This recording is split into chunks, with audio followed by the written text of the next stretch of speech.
USA basketball, known for its dominance in the international basketball stage, has faced its fair share of challenges and eliminations in recent years. Firstly, I want to highlight that in 2019, US also struggled and were eliminated from the tournament by a team led by Rudy Gobert.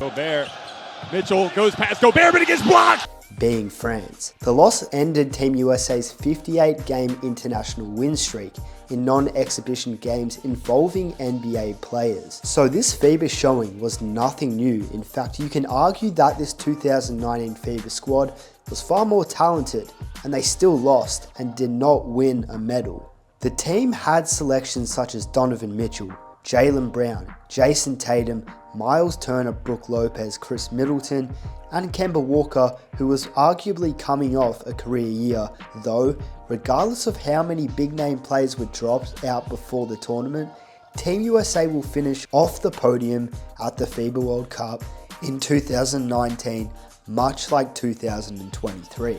Personally, I think this is a more valid example of what we are seeing now with LeBron James, Steph Curry, and potentially Kevin Durant coming together and assembling the Avengers for the 2024 Paris Olympic Games.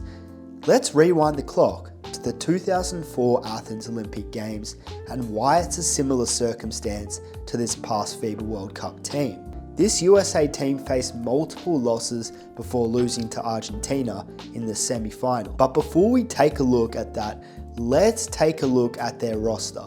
So their main key piece, being Tim Duncan, was surrounded by Allen Iverson, who was a superstar at the time, but he didn't really fit the mold of international basketball, and him and Marbury as the backcourt, that was just hell to deal with for Coach Larry Brown, and personally, I do not know why he went through with it. The team included a sophomore year LeBron James, Carmelo Anthony, and Dwayne Wade, and they were also surrounded by Amari Stoudemire, Carlos Boozer, Richard Jefferson, Lamar Odom, Sean Marion, Stephon Marbury, and Emeka Okafor. Certainly some firepower there, but remember, this is LeBron, Wade, Melo in their sophomore years in the league.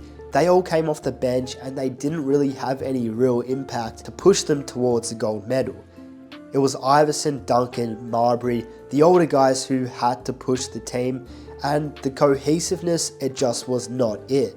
And when you look at this current FIBA squad, there's certainly some similarities. Halliburton, Anthony Edwards, Jaren Jackson Jr., Mikal Bridges, there's a variety of young stars, and obviously it's not as star-studded, but this is the FIBA, not the Olympics, remember. But the gist of the matter is, it's not the full squad US could have put together, obviously, for either of these teams. I mean, the 04 team, to get an understanding, it's missing omissions such as Shaquille O'Neal, Kobe Bryant, Jason Kidd, Tracy T-Mac, Tracy McGrady, Kevin Garnett, and Ray Allen.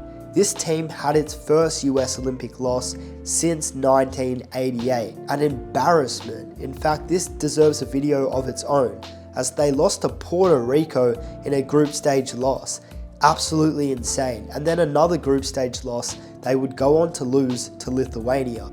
But even with those two losses of the first four games, Team USA went on to play in the semi-final. That's where they met Argentina, the team that would beat them 2 years ago.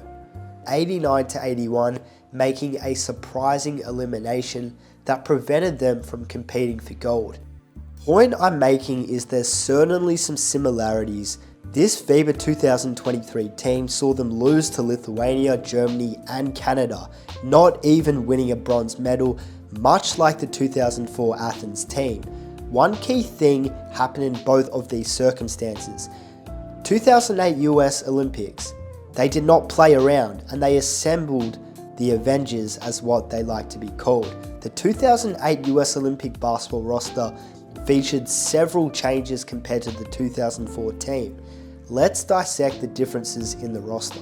So the notable changes, of course, includes the best player in the world at the time in Kobe Bryant, the addition of Dwight Howard over Emeka Okafor, the addition of Chris Paul, arguably the or one of the best point guards of the 2000s to 2010 generation, and also another guy who was one of the best point guards in Deron Williams, who was very underrated at the time.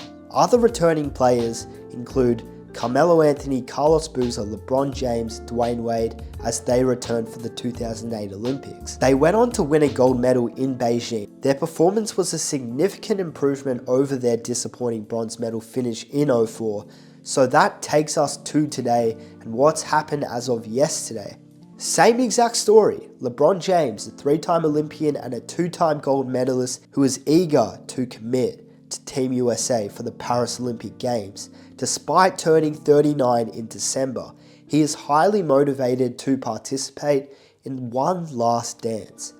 But alongside him is Chris Paul, who is also very keen on representing Team USA for one more time. LeBron has reportedly reached out to several NBA stars according to ESPN sources, including the likes of Stephen Curry, Kevin Durant, Anthony Davis, Jayson Tatum, and Draymond Green. All of them are reportedly prepared to commit to the Olympic team as well, similar to what happened back in 2004 when they recruited Kobe, Deron, Chris Paul, Dwight Howard, the list goes on. Look, Kobe missed 2006 and he had never represented the USA ever. Bryant would need to help facilitate the spirit of cohesion, much like the current stars of today for the next Olympics.